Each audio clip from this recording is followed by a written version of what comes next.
the final thing you got to do is practice. Don't practice by reading to yourself. Say it out loud.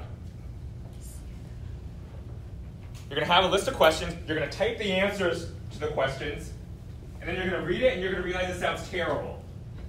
Because written English is different than spoken English.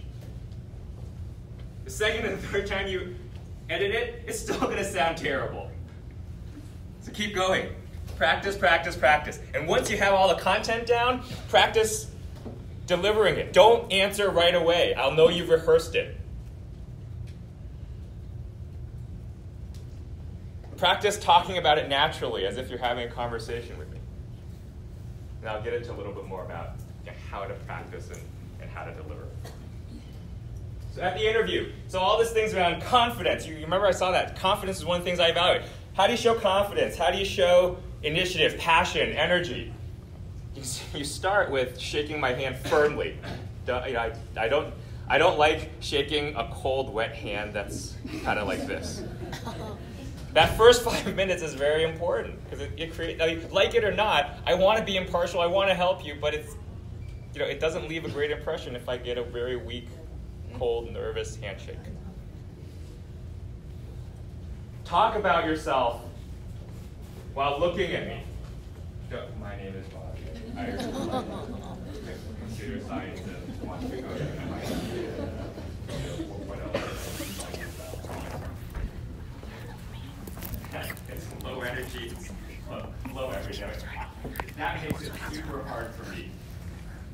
All right, so come in, practice that, practice. So, a lot of students we work with, I will tell them, look, if you're going to do well in the interview, I think you got to go do some debate or public speaking. Not because I want you to do debate, not because you should add debate to the resume, because I want you to be able to talk to a human being in a way that will make them want to talk to you. That you'll be able to have an interview with somebody and effectively communicate what you need to communicate with them about yourself. So I don't need to do debate forever. We don't actually have to put debate on your list of activities. But I want you to have that skill, because you need that skill. And it's not just important for this college interview, it's important in life. But you gotta go do this. The best students do this. I can tell how much they love physics by the way they tell me about their projects, by the way they tell me about their application, their accomplishments. Right? You can tell the energy, you can tell the body language. I'm leaning into yours. I tried out for the physics team, and I think I did a good job. Right? Compare the difference. Right? Even if I say the exact same thing, how I deliver it matters. It's well known, 30-40% of communication is nonverbal. It's important in an interview. Even more so for other schools than MIT, right? The liberal arts schools, the Harvards, the Princetons, they care even more. It's okay to be a nerd at MIT. They kind of expect that, right? If you're a political science major, or you want to be pre-law at Harvard, you better be able to talk about yourself in a confident, articulate way. Right, so key skill. I already said this, right? Tell stories. And have those stories ready.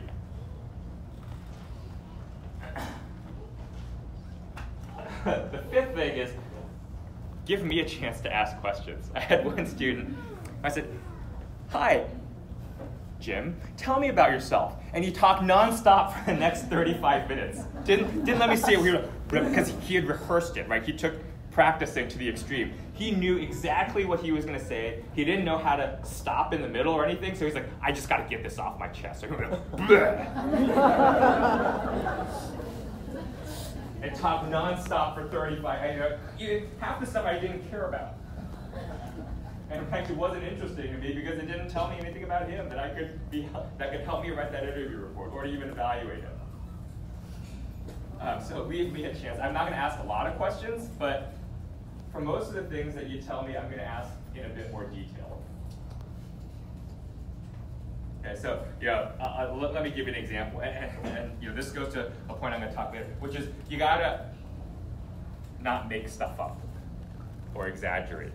because I will know, right? So, for example, a student will say, you know what, I was president of the math club, I was just president, we're trying to figure out what we're going to do in the activities fair and how we're going to recruit more members. And two of the folks started arguing with each other, and I had to go in and resolve it. It was a great, conflict resolution example for me to set me. Right? I said, oh, great. Okay, so tell me, you walk into a room, these two people are screaming at each other. What's the first thing you said to them? Because I want that detail. It's a great story, but I want to know the detail. Number one, I want to make sure you're not making it up. Right? But I just want to know the detail, what your thought process. I'd say at that moment, when you first walked in the door, tell me what you said. And tell me how they reacted. It's a conversation. I want to know the detail behind that. Right? Did you go in and say, you guys shut up, this is what we're going to do? And that's a form of conflict resolution. It's not productive, but it is a form of conflict resolution, right? Or do you try to mediate? I mean, how did you do it? The how and what you did is just as important as the accomplishment itself for me and for most good interviewers. And by the way, I'm evaluated on my interview. Every interview report I write gets graded by the admissions committee. They score me 1 through 5. And if I don't get a lot of 5s, somebody politely tells me, maybe you should think about not taking a break from interviewing next year. Okay, so schools take this very seriously. We get training. We get evaluated. We get guided on what to say, what not to say. The next tip is, look, it's actually okay to not know the answer and right away. It's okay to say, wow, that's a great question. Let me think about it. Okay, because that tells me you're not a robot, and it tells me that you're not rehearsing, even if you are. All right, and so, and purposefully, I will ask questions that you probably weren't ready for, because I want to see how you think on the fly, how you think on your feet. Look, the next one's out. Don't talk like a robot, right? If you listen to me talk, I have highs, I have lows, I control volume, I walk in. So don't, even if you have a great story that you have rehearsed and have great content and it can really impress me with what you're going to say, how you say it just as much matters. Okay, so practice the speaking part. And then finally, look, you got to have good questions for me. I want to know that you've done your research around MIT. Right, so ask me MIT-related questions. Hey, Bob, what's an example of a good question? Well, as you know, Bob, I'm interested in artificial intelligence, and I was on the MIT website, and I saw Professor Sussman is doing a lot of research on AI and customer support so that you don't have to have a real live operator. How easy is it for freshmen to get involved in research like that? Because it's something I'd really like to do, given my previous research in AI. Okay, that simple sentence has shown me he cared enough about MIT to go to the website. He looked at specific professors and content that they were working on. He tied it back to research that he has done in the past, and he's told me that, hey, look, if I went to MIT, I'm hugely motivated. I want to go work with these people and make contributions in AI. One simple sentence accomplished all of that.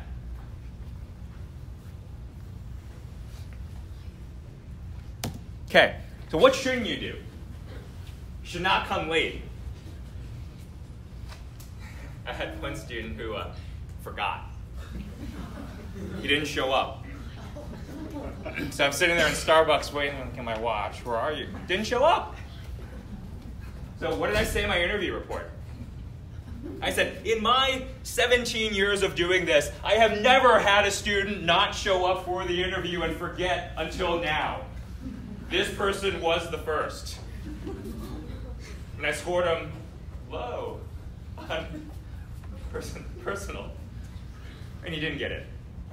Right, so don't do that. I actually probably would have treated it a lot better if he just said, hey, look, I'm sorry, I forgot. Can we do it again? Right? But didn't do that. So don't forget. Along the lines of formality, don't call me sir. Right? Hi, Mr. Yang, sir, and the world is not so formal anymore. It actually just makes it awkward for me. Right?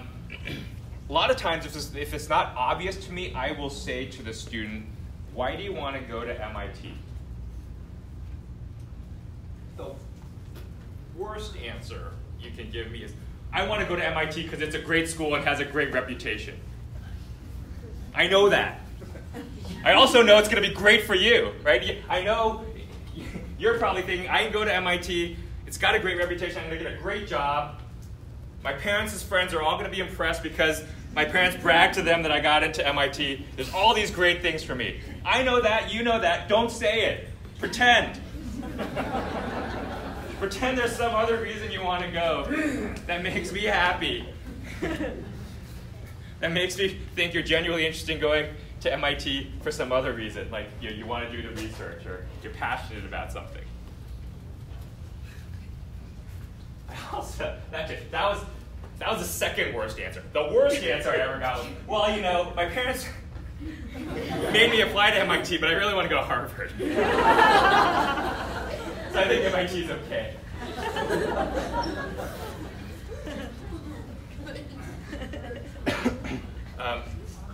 Actually, my friend at Harvard said he got the exact opposite. But at Harvard, I said, well, that student was right.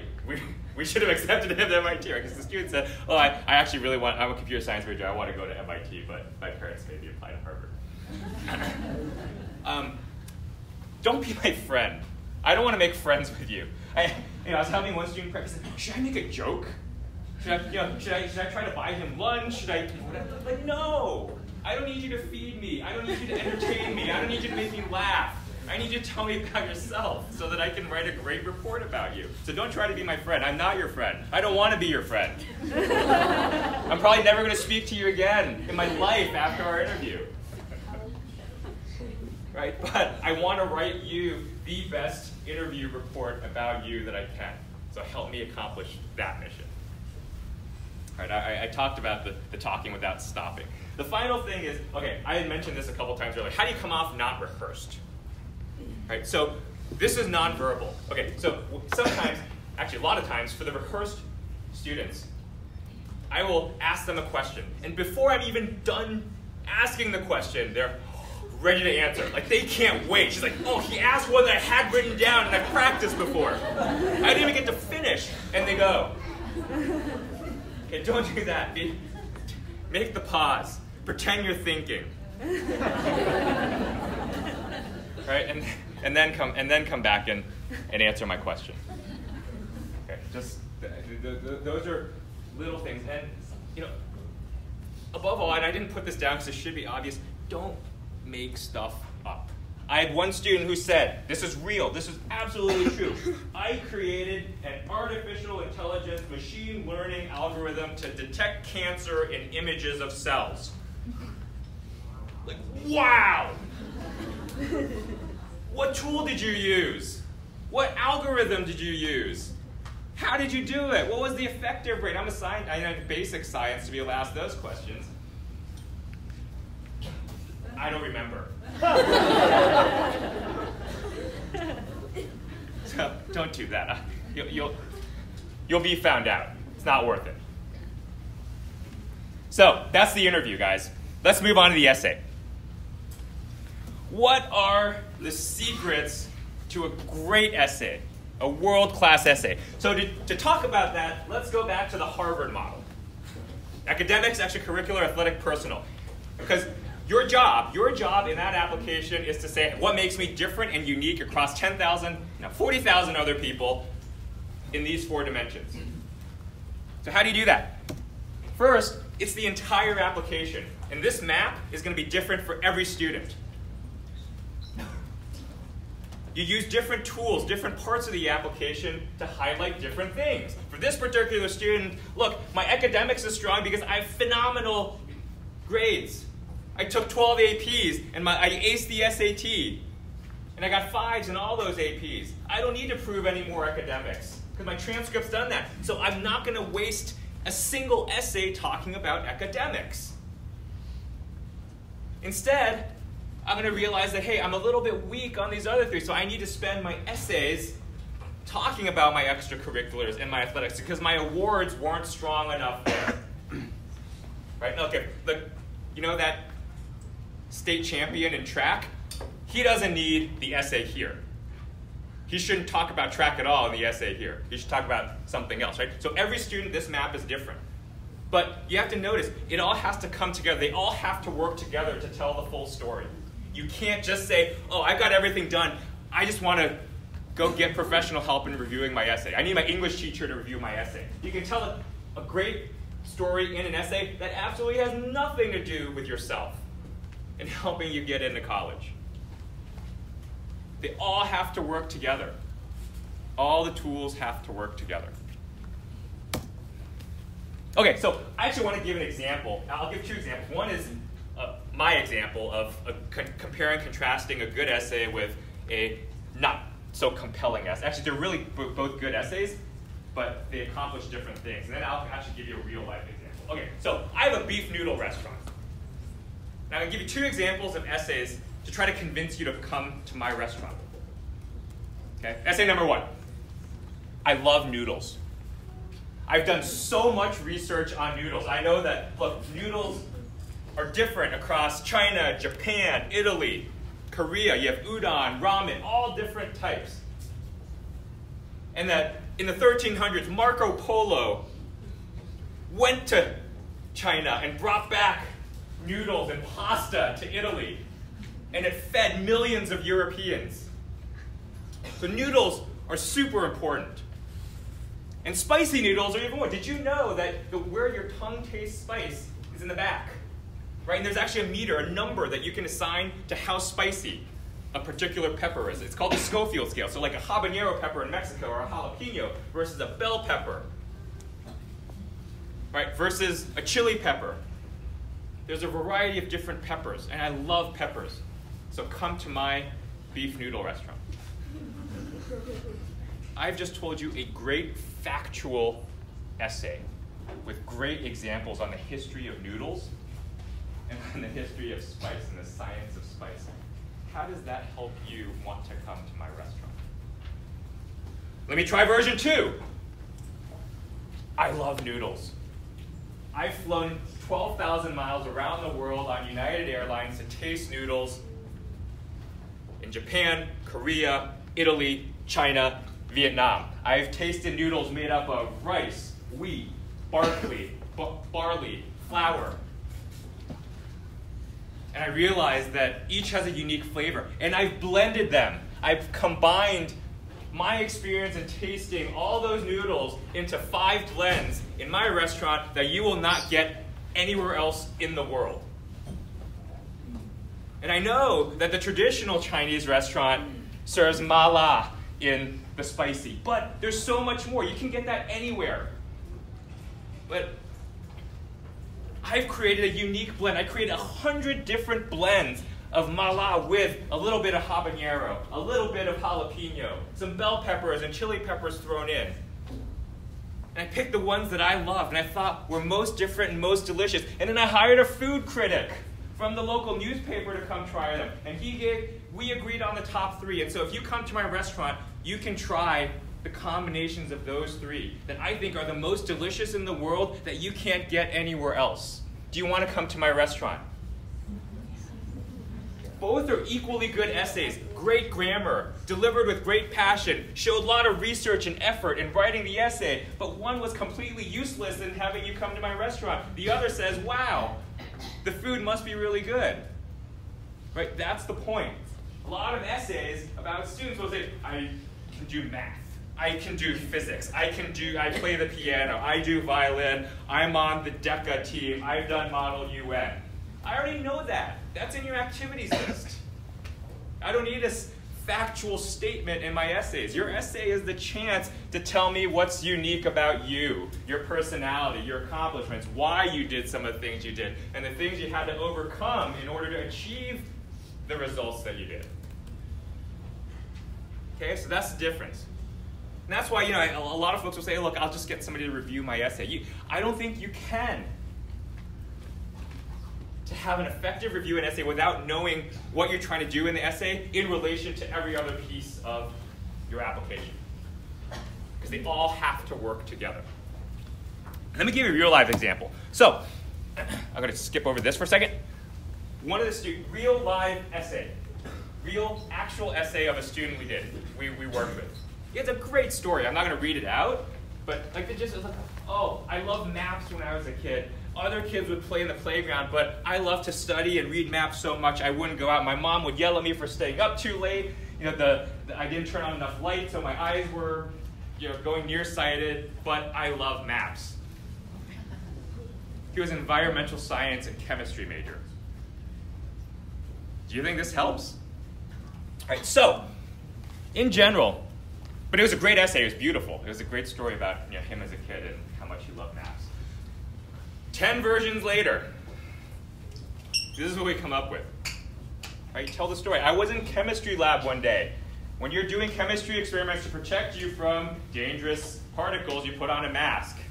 And he looked out the window and realized, oh my gosh, these masks are what people have to wear to breathe and walk on the street in Beijing. The pollution is terrible. 1.5 billion people is inhaling this stuff. Half of them don't even have masks. At that moment, I knew I wanted to change the world. I wanted to help fix this problem. That's how I got into environmental science. We basically rewrote the entire essay, right? And we actually revised it a bunch of times. If you look at the 5th version, it actually didn't contain a lot of this, right? Because you have to change the content of all the essays based on what the other essays say. Right? Because when your essays have to talk about extracurriculars, have to talk about personal qualities, and you have multiple personal qualities you want to get across, if you change one essay, you have to change all the rest to make sure you cover everything. Right? So you got to look at it holistically. So with that, let me talk about lessons learned. Look, don't even start your essay without having a plan. Right? Don't go to the supermarket and buy ingredients to cook dinner if you don't know what dishes you're going to cook. You can buy the freshest broccoli, but if you're making kung pao chicken, it's not going to be helpful.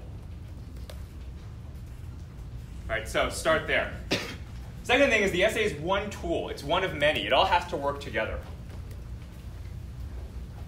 Don't look at it in isolation. Don't look at any part of your essay or your application in isolation. The things you talk about in your interview should not overlap very much with the things you talk about in your essay. Otherwise, you've wasted an opportunity to say something new about yourself. A lot of folks call it a college application. I think it's a sales package. You are a salesperson trying to sell yourself to the university. It's a mentality change. It's not a report about you. It's selling yourself. Okay? And overall, whether it's with us or with somebody else, you got to keep revising the essay. Read the first draft. You think, oh, this is pretty good. Read it again the next day. You'll probably find areas you can change. Read it again the next day. Revise it. Read it then from beginning to end. Your entire application from beginning to end. Does that essay still match up with what you're trying to say about yourself? Okay. The final thing I'll leave you guys with is the top mistakes. How do you avoid them? The first thing is the no consistent story. Right? You have a great collection of facts about yourself and things that you've done, but it doesn't add together to a person, or a person that I would want to come to MIT, or Harvard, or Yale, or Stanford. Right? Because you didn't start with the key message. You didn't start with the 2 or 3 key things that you think are important. So start with that first before you do anything else. And so related to that, don't get help for just one piece of it. Look at it holistically. And don't underestimate the importance of the recommendations and how you can influence them. I've seen countless students say, teacher, I added you to my Common App application. Can you please write me a recommendation? You have no control over what goes in there. Your teacher has no idea what to say because he or she has to do 30 of them. You have to control the message. You should be writing a note that says, teacher, I loved your class. I still remember that moment when you did that, when you lit that ball of flame under the hood in chemistry. And it made me love chemistry for the first time. Can you write a recommendation for me? Thank you in advance for your time. I would love it if you could highlight the hands-on investigative nature that I have. So please say that about me.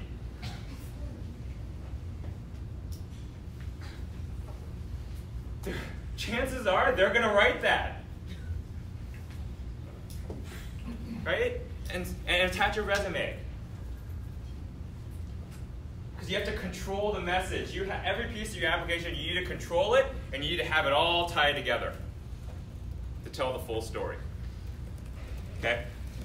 The third mistake is you try to do too much. People think quantity is better than quality.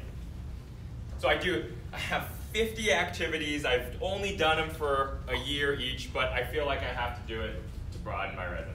I have interviews, things like in 11th grade, suddenly I decided I was really passionate about homeless people and helping them. So I decided to go volunteer at a soup kitchen over Christmas.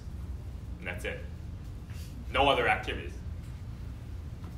I mean, don't tell me that you care about that. You did it for 3 days because you thought, oh my gosh, I don't have enough volunteer work or community service in my college application. Very easy to tell. All right, so focus on things you're passionate about that are important to you and do them really well. Naturally, good stories will come out of that. Don't try to do too much. More is not better. The fourth thing, and I want to go back to the essay on this, is I've actually had students who there's no way in the world they wrote that essay, right? Because they scored like an 85 on a TOEFL, but the vocabulary, the grammar, the structure of that essay is like a college graduate. And they just don't match, so be careful. It's actually okay if your English is not great, you make some mistakes on your essay as long as it's consistent, right? You can't get like a 500 on the SAT verbal section and write like a perfect paper, right? It's just not going to happen. If I see that, I'm not going to believe it. I'm going to know you got help. And then I'm going to start doubting the rest of your application. How much of it is real?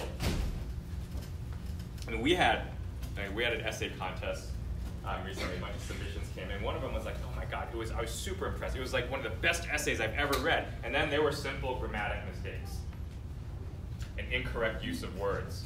Why? Probably because the student had professional help in writing the essay and then wanted to make some changes themselves. Oops. The final thing I'll leave you with is, look, don't try to just as GPA, some things don't matter. I've had people ask, oh my God, I only got a 1550 on the SAT. Should I take it again to get 1580? No, of course not. Right? At that level, it's not going to matter. It's not worth the effort. The time that you're going to go sit in that SAT prep class, I'd rather you do some other activity that's actually going to help your resume. So don't try to fine-tune this stuff. It's not going to matter whether you got a 1550 or even a 1600. That's not going to get you into Harvard. You've already checked that academic box. Now, if you get a 1300, that's a different discussion, right? But don't try to get that little bit extra, because that's not going to matter. A high SAT score doesn't get you in. A low SAT score can keep you out. Okay? So with that, I'm done with the content that I wanted to cover. Unless you want to say anything, I'm going to take some questions. Or Captain. Okay. 好，